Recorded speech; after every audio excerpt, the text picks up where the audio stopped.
Back to reality. Kyle Elkins is here once again. Another day, another vlog. Heto na naman, bumalik sa katotohanan na sometimes ayaw ko talaga kasi sa sobrang lamig. Right now is -9. Anyways, heto ang buhay pag nandito sa Canada. Buti na lang nung January 15, wala kami dito. Hanggang baywang daw ang snow. Ngayon, yung snow na yun, dahil hindi bumababa ang temperature, right, parang -25, -20, hindi na aalis itong snow na to. Na-compress na siya. Kaya, heto, ganito. Diba? Ang hirap ng buhay. Yung sobrang lamig. Yung ayaw mong lumabas. Pero kailangan dahil, yun nga, back to reality. Malamig. Sobrang lamig. Yung -9. Tapos nag-snow na naman. Pero no choice. Malapit na yan. Kunting tiis na lang.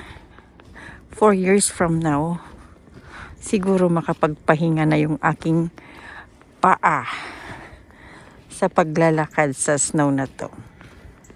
Because that time, ay magstay ako sa Pilipinas ng maybe 3 to 5 months. Ganon ang pagstay namin nun ni Kagor. But, yan, ang taas talaga ng snow. Ibaba ko na dahil malamig. Mamaya ulit. It's a long walk still, pero ipapakita ko yung temperature for today and tomorrow and Sunday. Today, -16, Saturday 19, Sunday 21. Malamig! Ayan. It's afternoon na. -5 right now.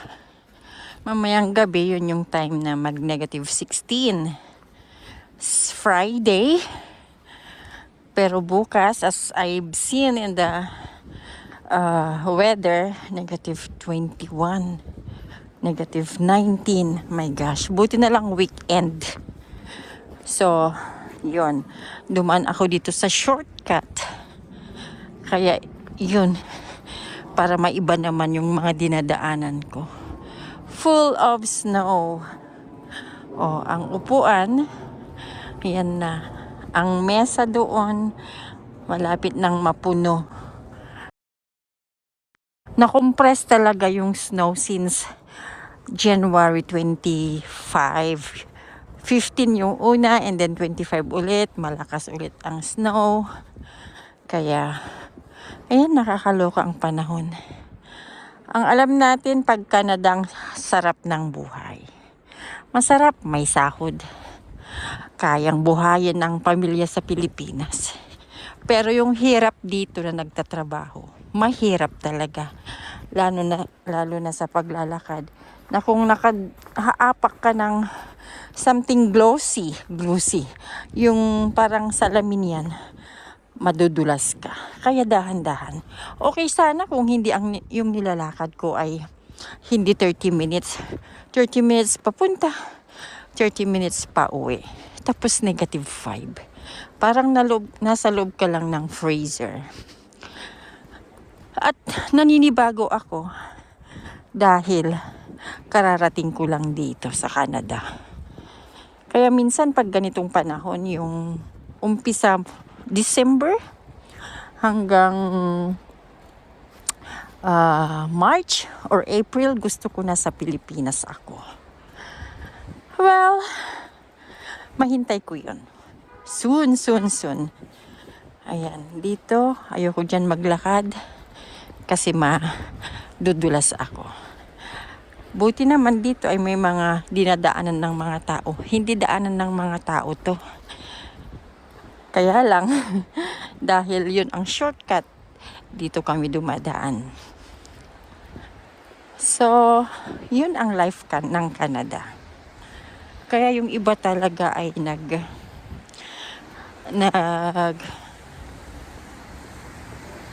anong tawag doon?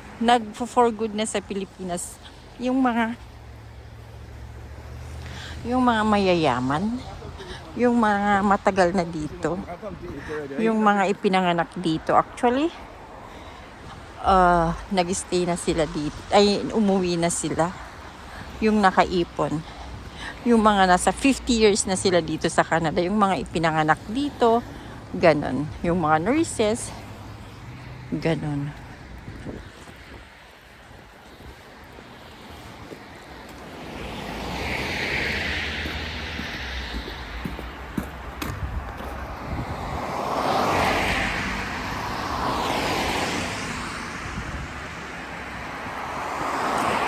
Hindi ako makatawid dahil walang pedestrian dito. Nagsasapalaran lang. Kung pwedeng makatawid, tatawid. Nakakaloka, no, ang life. Yan, pwede na akong tumawid.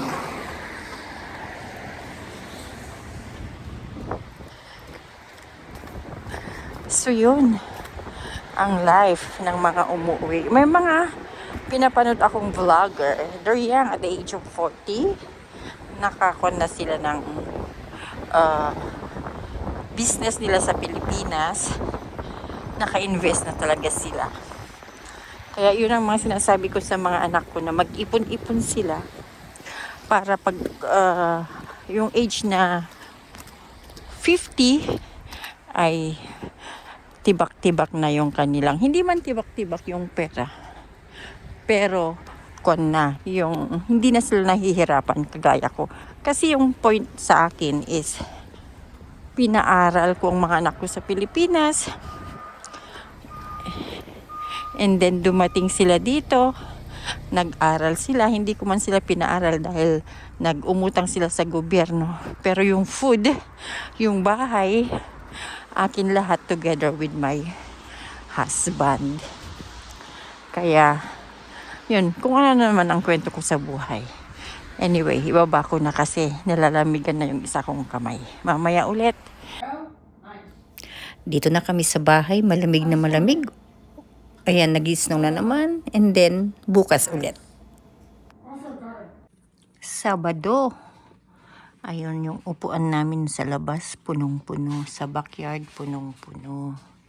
So yan, negative 21 right now. Buti na lang may salamin.